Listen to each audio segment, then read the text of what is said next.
Are you a professional pillow fighter? Or a 9-to-5 low-cost time travel agent? Or maybe real estate sales on Mars is your profession? It doesn't matter. Whatever it is you do, however complex or intricate, Monday.com can help you organize, orchestrate, and make it more efficient. Monday.com is the one centralized platform for everything work-related. And with Monday.com, work is just easier. Monday.com, for whatever you run. Go to Monday.com to learn more.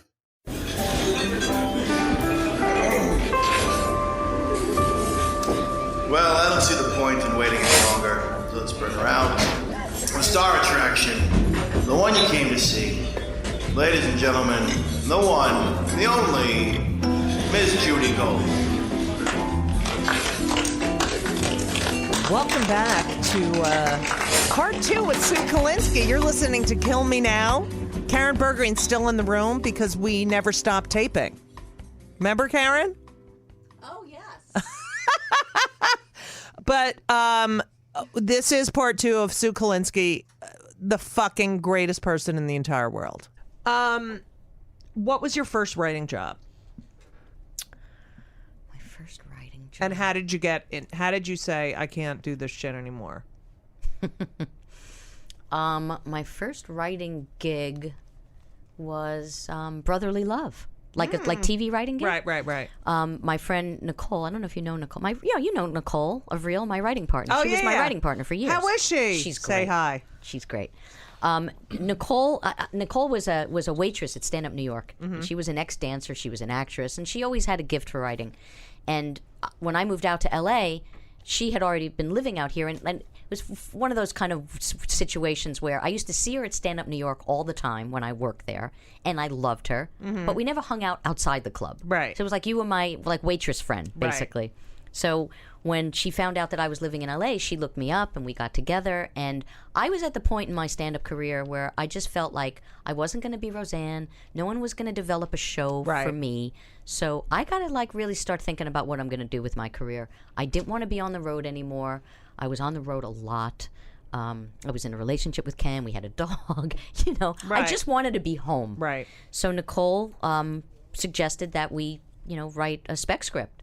So we wrote an Ellen from her original. From the original one. And then we wrote a Mad About You. Mm-hmm. And we got an agent, immediately, CAA. Wow. And we got a job on Brotherly Love. Mm-hmm. And who starred in that? It was Joey Lawrence and his two brothers. Right. Schmock and Valley, Jonathan and Jimmy were the showrunners. Mm-hmm. Eddie Gordetsky worked on the show. Oh, yeah. Mike Rowe came on. I love Mike Rowe. The second half of the season. And it was a blast. And the show lasted a year. And it actually had been on the year before on a different network, and then it moved over to the WB. And it got canceled. And we were like, all right, what are we going to do? So we started writing we had an idea for an original show that was about two women in their 30s living in New York, living together. Way before, it kind of... It was before Friends. Yeah, it was before Friends. And it was, I think of Two Broke Girls. Right. It was a really, really smart take on two women who just weren't there yet in their lives. Right. And we went to a taping. Dice Clay was doing some pilot. Mm-hmm. And we went to the taping of the pilot, and we were talking to some fellow woman writer, and we told her that we were going to be pitching this to our agents, and they said, someone's doing a show called Sex and the City on HBO. Oh, my God. And we thought, well, it's not 4 girls, it's 2 girls. Right. And we were like, oh, damn. So we said, okay, well, we have to get a job on the show. Right. That's it. So our mutual friend, Michael Patrick King. Who's done the podcast. Who actually, I co-signed his first credit card. Wow. Yes. So Michael... Why aren't you writing on Two Broke Girls? No, he doesn't hire friends, really. I mean, he's... I know. And it's... And I... Whatever, Right, I don't even want to talk about it. Anyway, so... Ellen.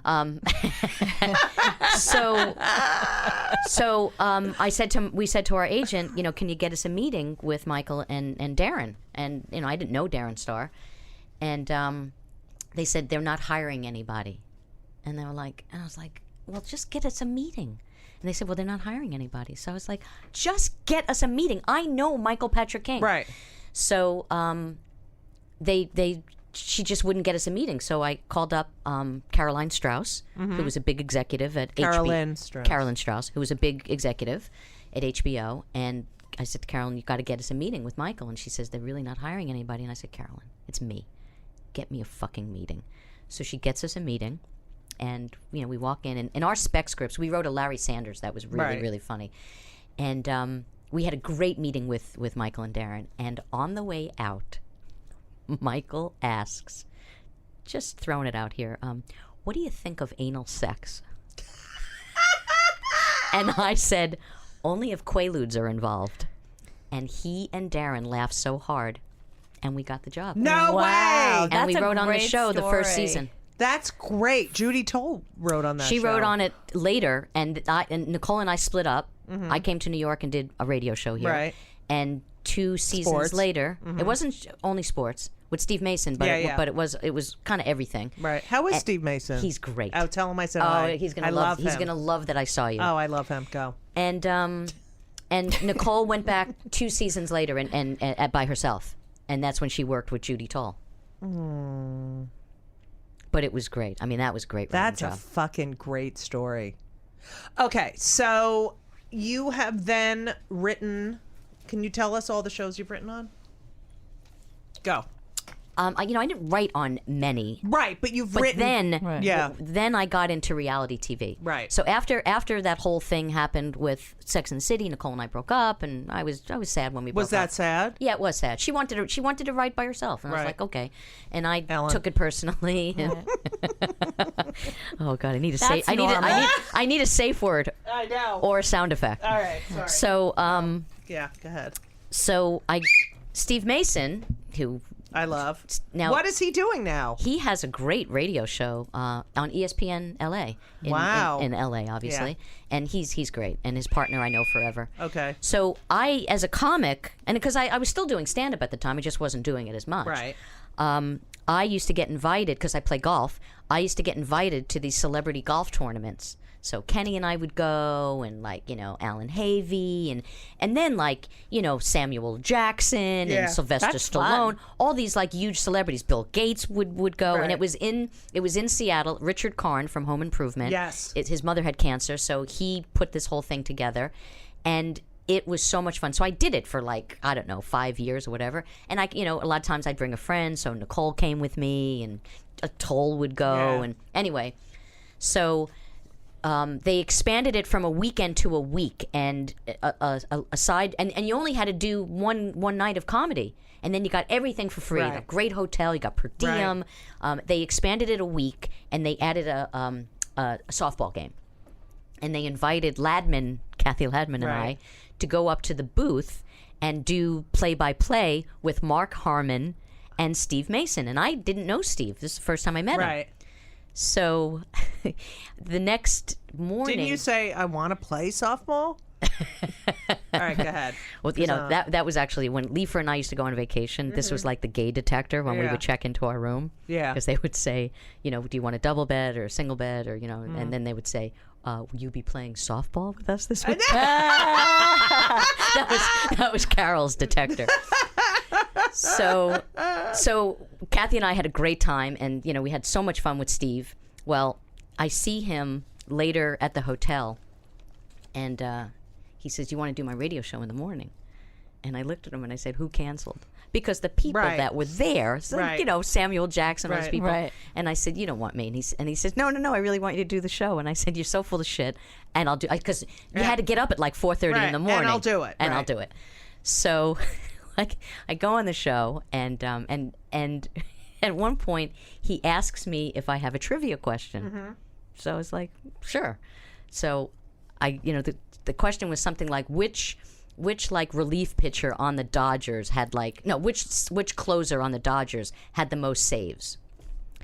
And people are calling in and whatever, and no one's guessing it. And Steve says, "Okay, so you want to tell him who it is?" And I said, I have no idea. That's so funny. I said, you just asked me if I had a question.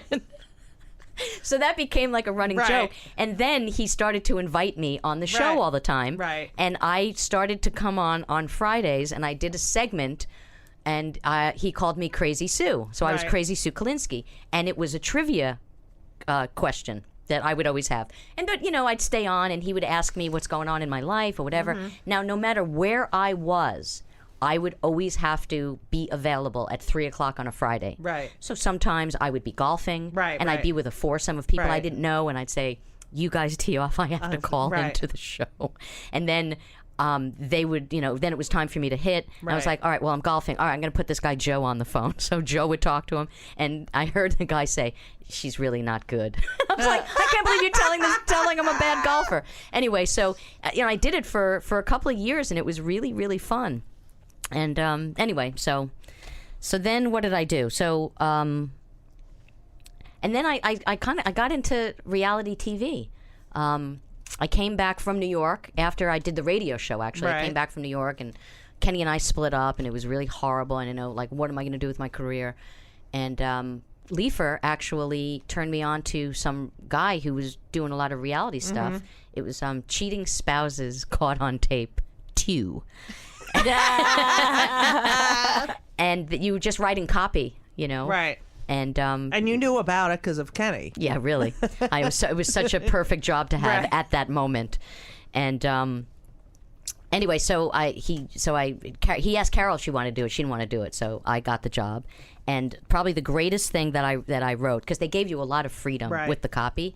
So it was a situation. It was the most depressing show in the world, because you're just watching Right. these poor people Right. who don't know what's going on with their spouses. And did they really not know? Or was it... They're suspicious, Right. or they really don't know. Right. Like this one woman, she had a massage, like a massage parlor or whatever, and her husband was one of the masseuses there. And she had, didn't think anything was going on with she and her husband. She just set up security cameras because she thought people were stealing from her. Right. Well, she looks at one of the tapes, and her husband is eating out a woman. Oh my God. That gets a whistle just for having a Yeah. whistle. Okay. So. And that's on the show? Oh yeah, that's on the show. Did they show they that? blurred What it. channel?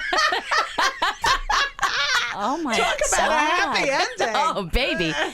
So this is how she finds out. So, Do you think that's funny? I think it's funny, but I'm so upset now. So Oh, why are you upset that the husband was eating out the? I'm upset about, how does the show, do they resolve it? Do they have revenge? I'm all about... sometimes they would, I need do like resolution. a confronting. Like sometimes, they would do a confronting. Well, what happened to situation. them? Did they get divorced? Oh, I have no idea. I didn't stay in touch with them. But I would have been in touch. I'm so codependent. I would have been in touch and I with every single one of wonder them. if that was like on the menu, Swedish, Thai, Right. Lick. head. That's so funny. So one of the things that was great, there was this real estate company. yeah. It's a new massage technique. Yeah. It's not- So there was a real estate company, and this company, they actually thought that some of their workers were stealing from them. So Right. it was this couple late at night, and you just see the camera panning all of these computers on tables, and then it stops on a guy sitting in a folding chair, and then it pans down, and you see the woman's head. Oh God. Giving him a blowjob. Give me a blowjob. So I wrote, the man sitting in the chair works for this real estate company. Right. The woman raking in the commission is not his wife. Oh my As she was taking jizz in her mouth. That is Oh my so God. funny. So that's the kind of So stuff that's that we the would kind write. of stuff. Did you crack up? Oh God, I laughed all day, every day. So I did that, and then from there, I stayed at the company. They did Right. a lot of schlocky TV. Right. I did Sexiest Bachelor in America. right. Who Wants to Date a Prince? Which was the most depressing show in the world. And this was when reality TV was really just kind of starting. And the gig. What was your definition of Prince? Okay, my definition of prince. Well, you saw Shrek, right? Yeah. Okay, remember the little prince? Yeah. Okay. This was a prince that was it's kind of like having cousins far removed. Right. He was a prince in a country I never even heard. Right, I don't even know if right. it was a real country. There's been a revolution since. Yeah. And he was really little, right? So it was so stupid because you had all The these... Little Prince, I believe. Yeah, exactly. And the way they set the the stage up, he was like up in like it looked like a really shitty like treehouse kind of, right? I'm picturing Oz. And that's where he was sequestered. Right. And these women, they never saw what he looked like. You know, they never met him. They didn't All know who they he knew was. is that he was a prince. He was a prince. Now, was it like now where they just want to get on TV, or did they really want to date a prince? Well, no, I don't think they really want to date a prince. I mean, maybe some of them did, but the fact of the matter is some of them got so emotional because they had to like give their spiel of like, and they had to talk to the treehouse, right? And they had to give their spiel. Did they see him? No, he was like sequestered in there, Right. you know. So you'd see like a shadow, you know. Right. I want to And- look this thing up. Okay, go on. And they had to kind of plead their case of why they would be the perfect person Right, to be right. with him. And like a couple of girls would like, they would like cry, like, I love you. It's like, you never even met I him. love you. It was such a that's so desperate, it funny. was such a desperate Right. plea just to be on television. And who picked the women to be the guests? I'm sure it was all. Oh, who picked the? Well, they had casting people for Right, that. right. Yeah. Okay. Were So they you're all picking- beautiful? No. But also, you know, you're picking like the most damaged people Right, in the right, world right, because they right. have the best story. Right. Like what? Like you know. What normal person- yeah. is going to want to be on the show? Oh God, it was just crazy. So I did that. I just can't imagine. Like, I really want to date a prince. Yeah. Like, I And mean, then pleading their case. I love. All right, go ahead. I did that, and then I got the Ellen job. Mm-hmm. And then while I was doing Ellen and ready to leave, Ellen no likey Sue Kolinsky. It was like a Kolinsky. Right when I was, I knew that I had to leave, you know. Right. And my option had been up once, and Mm-hmm. they honored it. And then when it came up again, I had already decided I wasn't going to stay. Jeff Right. Stilson, our fellow I love comedian Jeff, friend, yes. writer, Jeff came in once a week as a consultant. Right. And he just knew how miserable I was. So we were at it was the last taping that I went to. I came outside during a break, and I was standing outside the stage door, and Ellen came out to have a cigarette, and she like we were standing like as close as you and I are, Right. and she like didn't even like acknowledge, like didn't even say hello or Right. anything. It was like just so mean, and I came so close to telling her to like just to fuck off. Right. And I was like, you know what? I'm not going to give her the satisfaction Right. that she is getting to me like Right. this. Right. So I met with Carol and Mitch, and I told him I can't do this. I can't do this anymore. You know, I'd rather quit than get fired, and I don't care. And Henriette Mantel, Right. Henriette and Jeff were working on the Osbournes, Right. and they said we need one more segment producer. And Jeff said, let's call up Kolinsky, Right. Because she hates where she is, Right. and she would be great on the show. And I started working on the Osbournes, That's and that was like the awesome. greatest job ever. Welcome to Play It, a new podcast network featuring radio and TV personalities talking business, sports, tech, entertainment, and more. Play it at play.it. So, tell us, you're married now, Yes, happily. the greatest guy in the Greatest world. guy. Well, you know my story with Tom, right? I know That him you since, knew him in high school. I knew him or since junior high. Yeah. Yeah. And then you reconnected. Yeah. But in wait, the meantime, can I just interrupt for 1 second? Yeah. How did you reconnect? Is it a good Tom good... and I were always we were always friends. yes. We had maybe a little lapse here and there throughout our lives, but we're still friends with a lot of people we grew up with, and we see each other all the time. So when I was with Kenny, Tom and I were friends. We'd go out to lunch, and he's so cute. And I had a huge crush on him when we were kids, but we never dated. I dated all his loser friends. Actually, one of the guys who died, 2 guys who are dead now, were my boyfriends. So I just think people should stay away from you. But Yeah. go on. they should. I've 3 guys. Maybe are that's dead. why Ellen didn't like you. She was scared. She was afraid gonna that die. she was going to die. Anyway, so a mutual friend of ours always wanted me to date Tom because he knew that my relationship with Kenny was just fractured, and he invited me to. He got tickets to a concert, and unbeknownst to me, Tom was going to be there, and we just kind of got reacquainted there in a way, like we were kind of looking at each other like, oh, well, this could be something. We went out to dinner, like, weeks later, and I would if he would have asked me to marry him that night, I would have said yes. Wow. I love that. So, how did you find out Kenny had died, and what? Oh God, yeah. I was like doing my like entering like for my taxes. I was doing all my tax stuff, and the phone rang. I guess it was like 7:00 at night, and I just didn't pick it up. I didn't even look to see. I just didn't want to talk to him because I really determined to finish this. And then it rang like 10 minutes later or 5 minutes later, and I was like, someone's really trying to get in touch with me. So I looked, and I didn't notice one of the numbers I didn't recognize, and the other number was a woman who was like she was like a music, well, not a supervisor. She worked in did like legal music for the Osbournes. Right. So I knew her for years, and I was like, it's kind of weird that she's calling me.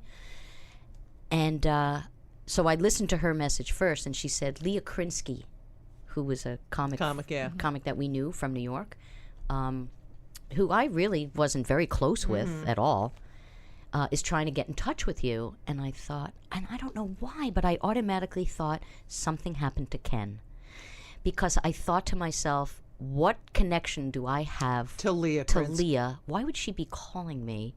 And I didn't know anything about the two of them or anything. And then I listened to the next message, and it was from Leah saying, what the fuck is going on? How come nobody answers their phone? Please call me. She was dating him. No. She was, she had been dating him for a very short period of time. And I didn't know. She thought that he told me, because I guess he told her he told me, because we remain really good friends, Kenny and I.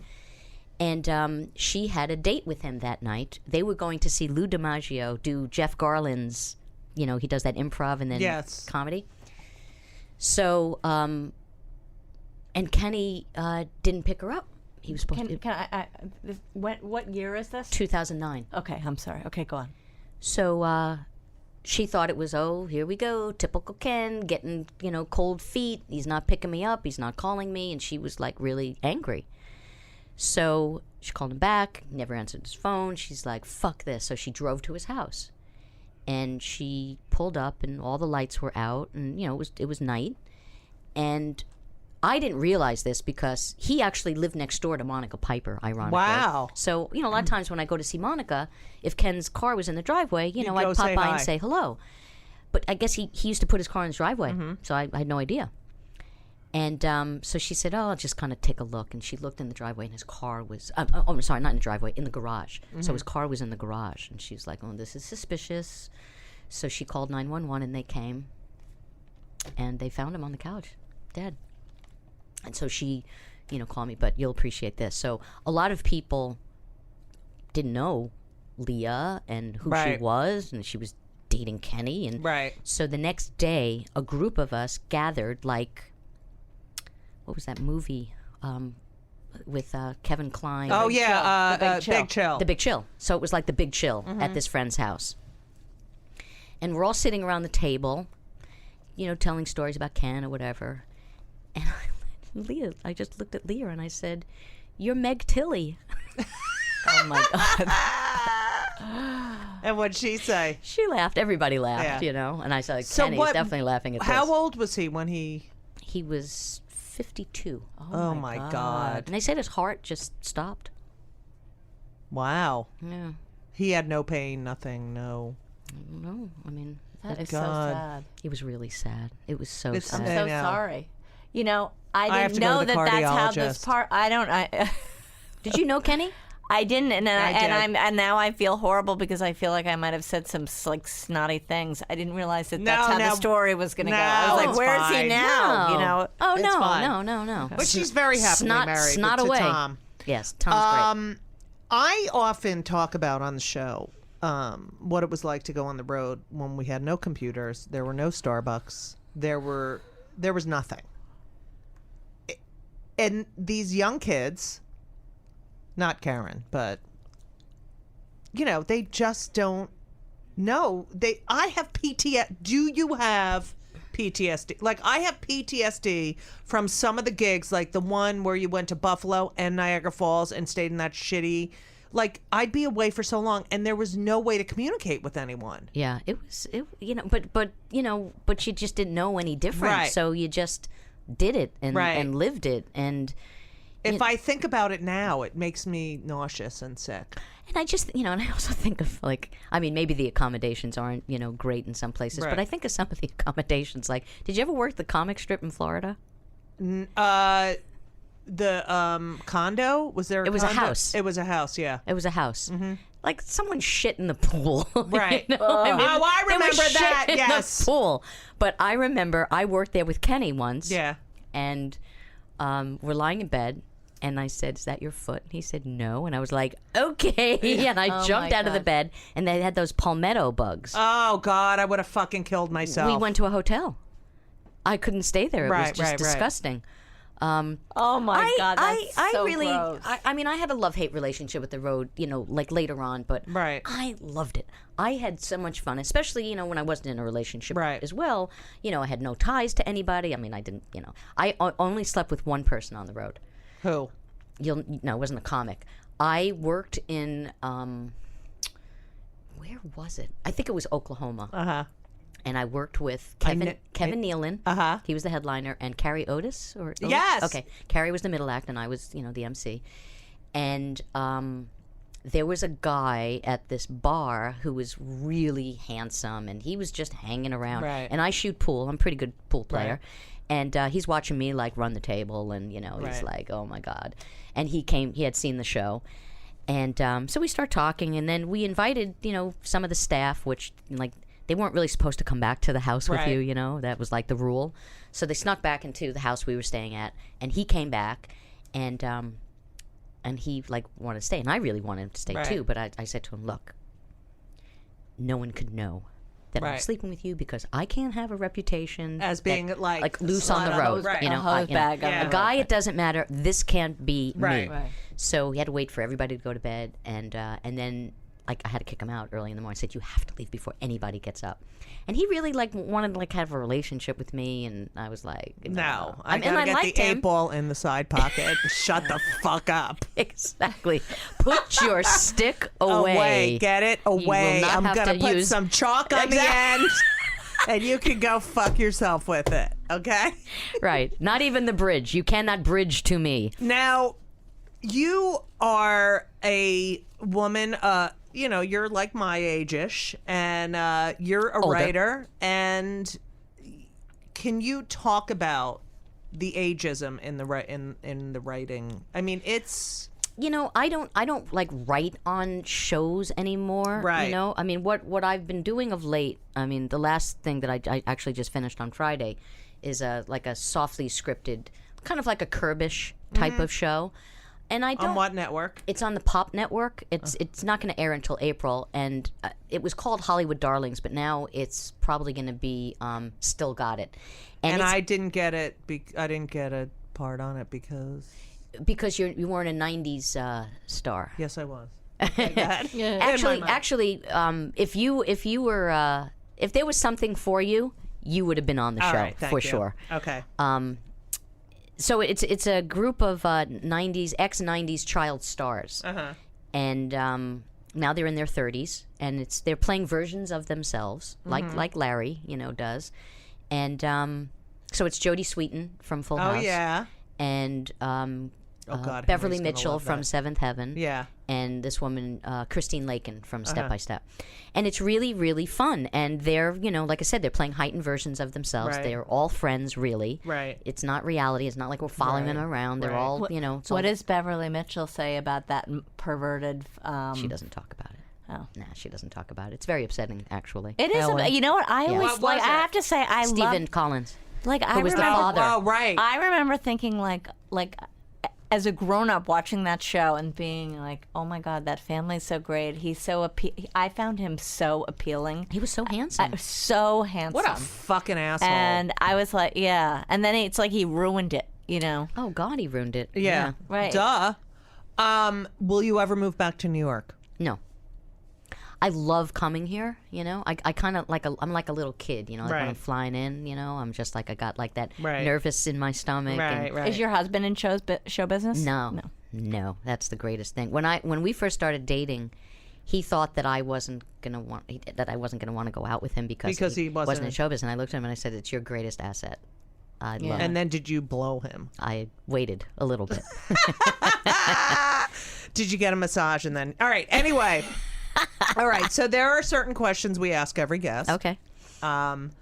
First of all, I know the answer to this one. Are you on any antidepressants? No, Never? but I have been. You have? Oh, yeah. What were you on? Um. God, I would never think of you to be on antidepressants. Oh yeah, I went through a major depression. Really? When? Some years ago, maybe 3 years ago. It Oh, was I had a horrible. horrible one. I couldn't like talk. horrible, like horrible, like to the point where I'm not somebody who would ever commit suicide. But you knew why people Why, did it. yes. That's how I was It was because like, I I had totally kids. get it. And I was like, oh, I totally understand. Totally get it. But I'd see my kids' faces and I would be like, no, I See can't. my dogs. Yeah. So how long did that last? It was around a year, Yeah, mine was and almost it was 2 years. really scary. It was really, really scary. I mean, I'm a pretty well balanced person, Mm-hmm. you know, and I've always felt like I'm in control. And I got fired from a job, Well, there's always a trigger. Yeah. and Ellen. it I quit that one. But it was really just horrible, and I just went into a tailspin, and I just didn't know who I was I wish and what am I had doing with my known. life. I would and- have. Oh my God, I could have helped you so much because that's sort of. I went through the same thing. Was it yours around the same time? Judy? Mine was 2010. I literally woke up like January 2nd, 2010. I was in Washington D.C. I just finished doing the premiere of the Judy Show, My Life is a Sitcom, and I said to Elisa, my girlfriend, there's something wrong. And she's like, what? And I said, I can't talk. I didn't talk for months. I mean, I could, and I had diurnal depression. So at night, What's that? So when the sun went down, it would relieve itself a little bit. I still couldn't sleep or anything, but I felt better. But then I realized I've had that pattern my whole life of waking up going, huh, and once night hits, I'm fine. Right. And I think that's, Yeah. I don't know. So I think I have that. I wonder if comedians have that. could be. So what did they put you on? Did it take a while to get the right med? Were you on meds before it? No, I'd never ever been on antidepressive medicine Right. ever.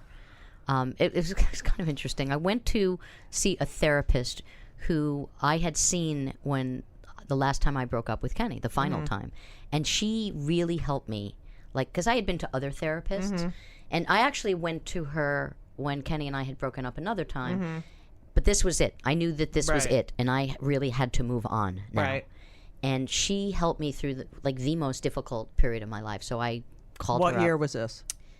It was When did you and Kenny break up? 2000. Was it 2000? Yes, because Okay. I think it was 2000. Okay. Yeah.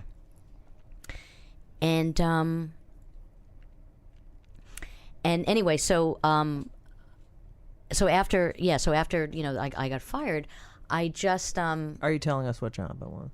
You don't have Oh to. no, it's fine. It was a show that it didn't even run a full season. Okay. I don't even know. It started out as Nashville Confidential. It was some shitty show Sounds on like a TNT. shit. Okay. And then it ended up being like a Housewives stupid Fuck fucking shit. show. Fuck that shit. Fuck them. Anyway, Fucking asshole. so I think you need to blow the whistle. Yeah, fucking fuck you assholes. You don't fire Sue Kolinsky. yeah, they were Jews there. Fuck them. All right. And go ahead. I mean, the only time I'd ever gotten fired was the waitress job. So Right. it was like, oh my God. I never got Right. fired from anything in show business. Right. You know? So, anyway, I went to see her and she's like, oh, I got to send you to a psychiatrist. And I'm like, a psychiatrist? Right. It's like, I don't need to go to a Right. psychiatrist. But I really but what needed were help. the symptoms? I was so anxious. Right. Everything was so bleak. Right. I just wasn't in control of myself. I Right. thought I was having a nervous breakdown. Right, really. me too. And I thought maybe I really need to be in a hospital. Yeah. Elisa, because my girlfriend's a therapist, she cut me I off. couldn't find comfort, Right. peace. I couldn't find Right. anything. Nothing Did made you think feel it was better. going to end? Did you No. think- No, you never think it's going to end. Never thought it was going to end. You know what I had? I would look at, like, if I went out. First of all, if someone said to me, you need to go pick up bananas at the store across the street, I could not have done it. I would have. Yeah. I was terrified.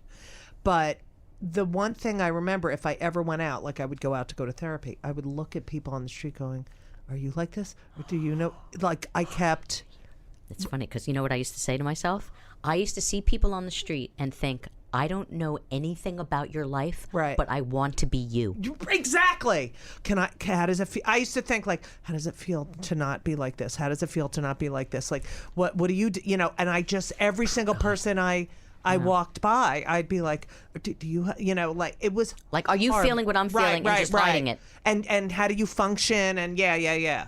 Wow. And how is it? It was, yeah. Okay. So So I'm trying to think of the stuff I was on. I mean, I don't even, like, Klonopin. Klonopin, yeah. I was on that. Not Klonopin. I know. What is it? Klonopin. That was very Klonopin. un-Jewish of her to say it wrong. I know. Klonopin. Klonopin, whatever. Yeah. I was on that. That's anti-anxiety. Yeah. I use that for the Anti-anxiety. plane. And then I don't I was remember. on lithium. Like, I they wasn't had on me on lithium. everything. But I was on like 3 different medications. Yes. And I really didn't like the psychiatrist. I felt like she have the best psychiatrist. she wasn't great. Yeah. I just felt like she had no bedside manner. Right. And I got very A excited. lot of them don't have bedside manner. I got very excited the first time I went to her because in the waiting room she had these beautiful black and white photographs of Yankees from like the 50s. And Oh, I'm cool. such a huge sports fan. I'm not a Yankee fan, but I appreciate Right. sports. And I was like, oh man, I mean, this was meant to be. We Right. have a connection here. She's a sport. And I said, oh man, those pictures are great. And she's like, yeah, someone just gave them to me. And I'm like, oh. I hate you. You fucking Kinda made my depression took the worse, wind you out of my cunt. sails. Anyway, so Wow. So I do and you then, feel? Do you have the? I still have the fear it's going to happen again. I do, and I started to have a little bit of a fear of it coming back. What was it like? Trump? 2 years Yeah. ago. After I did a job, it was great. And then the show didn't get picked up, and I thought it was going to. And right after the show got picked up, I actually went to France for a couple of weeks, and it was great. And I was like, okay, I'll come home, and maybe in like a month or so, that's when I'll start looking for another job. And I worked on like an NBC. I mean, it was a big show, Right. And I didn't get any work, and Right. then I didn't get any work, and then I didn't get any work, and I'm like going through what I went through, I a feel year it or so all. ago. Yeah. And I was like, oh my God. And it never got as bleak. I really kind of had had a hold I went on to it. cognitive behavioral therapy, which really helped and gave me the tools. But I just had a major rejection happen to me last week, and I'm like fearful. But it's like it's so interesting because this business is so personal. It's like it's not that you're getting fired because we're downsizing.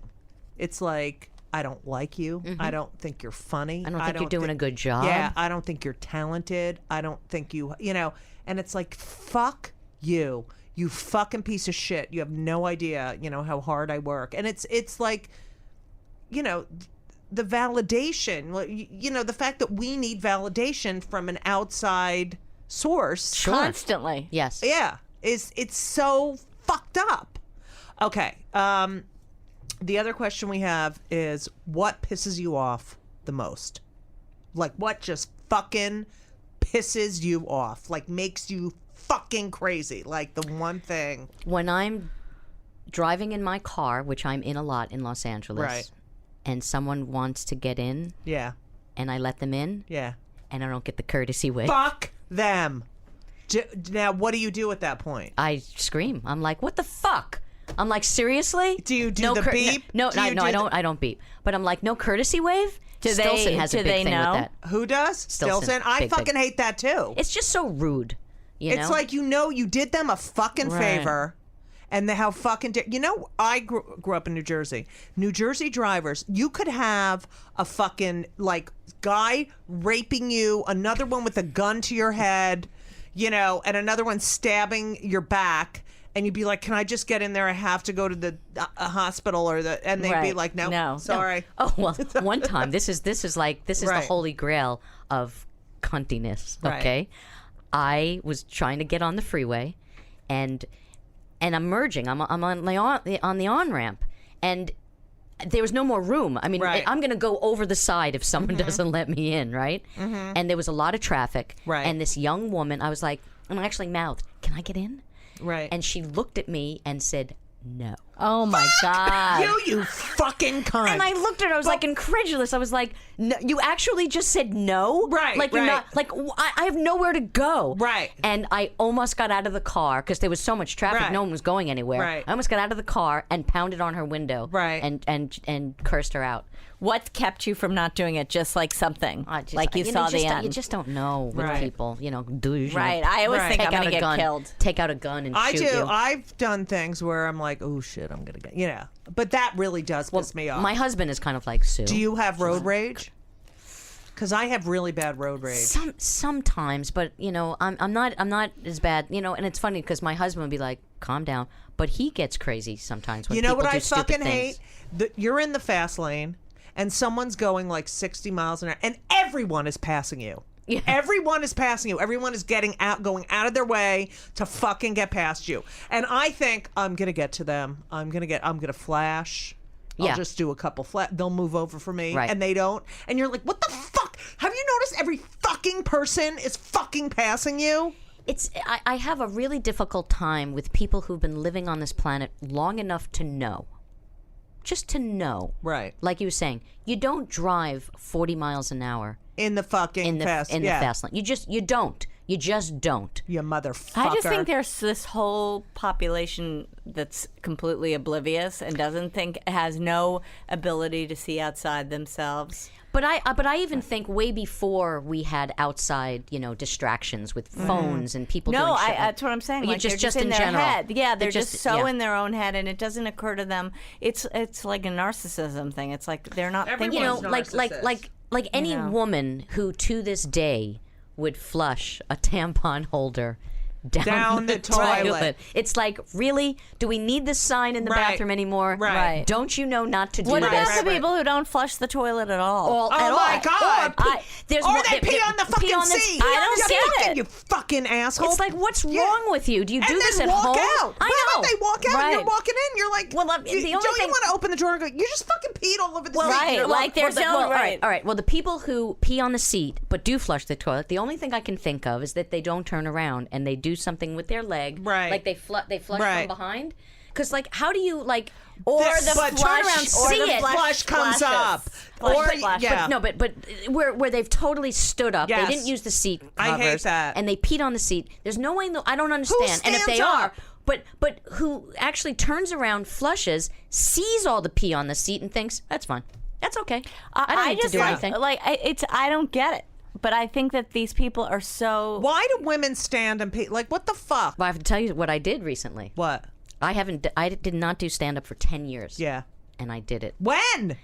December 27th. Where? Wendy Liebman hosts a Oh show. yeah, that thing. That's At right. I Vitello's. saw that. How was it? It was great. Do you want to do it again? I do. I was so nervous. I almost canceled every night. I Right. knew about it 4 months in Right. advance and almost canceled I every want to night. do that show. She said I could do It's it. the best. Well, maybe we'll do it together. All right. When are you going back to La?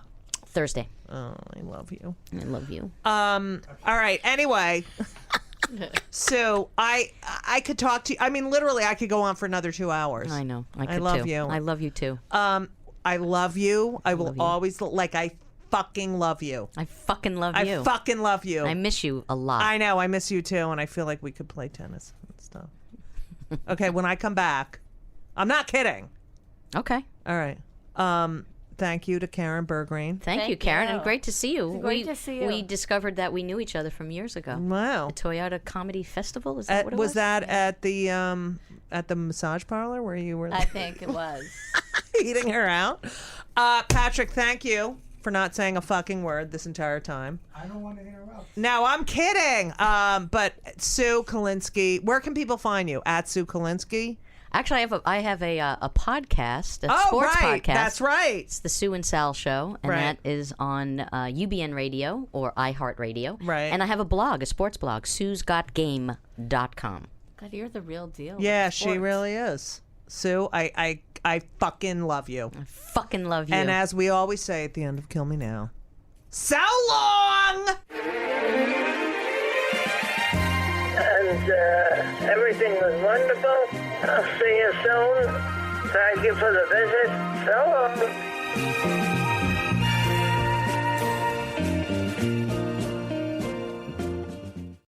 This episode is brought to you by Progressive Insurance. Fiscally responsible, financial geniuses, monetary magicians. These are things people say about drivers who switch their car insurance to Progressive and save hundreds. Visit Progressive.com to see if you could save. Progressive Casualty Insurance Company and Affiliates. Potential savings will vary. Not available in all states or situations.